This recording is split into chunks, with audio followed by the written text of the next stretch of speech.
When I started manifesting, I didn't think that I was wavering because I'm not an emotionally reactive person.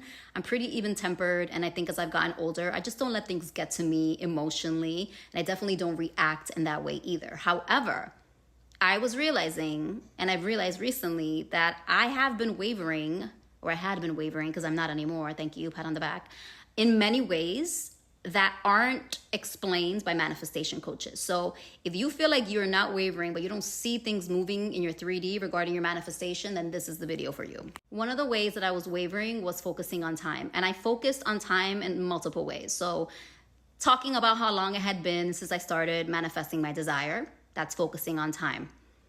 The other way I focused on time was writing down the date of when I started affirming certain affirmations, or the date of when I started listening to a night audio, or a date of when I started a new technique. Another way that I focused on time was like my mind would flash forward to the future. And in the future, I would think, I'm happy even though I don't have my desire. I'm still fulfilled. So future me didn't have their desire, which means I was focused on a timeline where I didn't have what I wanted. But that's the thing with manifestation. We cannot focus on the old story. We cannot focus on physical reality. We have to maintain our focus mentally on what we're manifesting. I thought I was doing that. I was affirming, I was doing all the techniques, I wasn't emotionally reacting, and I wasn't really thinking about the old story of my desires. But I was still thinking about another layer of that old story. How long is it gonna take?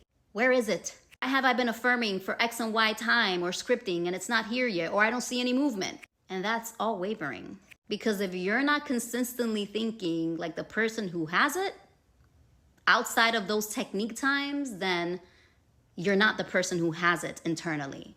That's why it's so important to be consciously aware of what you're thinking when you're not doing techniques. We can do techniques all day. We have lives. But when your mind is wandering, when you think about whatever you're manifesting, what comes up like naturally, right? Like don't force a thought, go about your business, go on a drive. And if it comes up, what comes up automatically when you think about that thing? For me, it was always this idea of it's going to take a long time. It's not the circumstance exactly, but it was the doubt of how long is it going to take, or am I ever going to have this when I want this? And another doubt was, and fear, am I even going to want this if it's going to take too long? So my friends, that is all wavering. Even if you are not crying in a corner every day about your SP or your bank account or the house that you've been dreaming about because it's not here, that's not the only form of wavering, and I don't feel like it's talked about enough. I honestly think that doubting and tracking time, it's probably the biggest hindrance to people's manifestations. Because I just think when people think about what they're manifesting, it's just a natural thing, if you don't see it, to doubt or fear if it's ever gonna be here. So let me know in comments if this is how you've been wavering. I've been keeping on top of it, and I actually talked about that in the last video. So make sure to check out how I am changing that habit with inner conversations.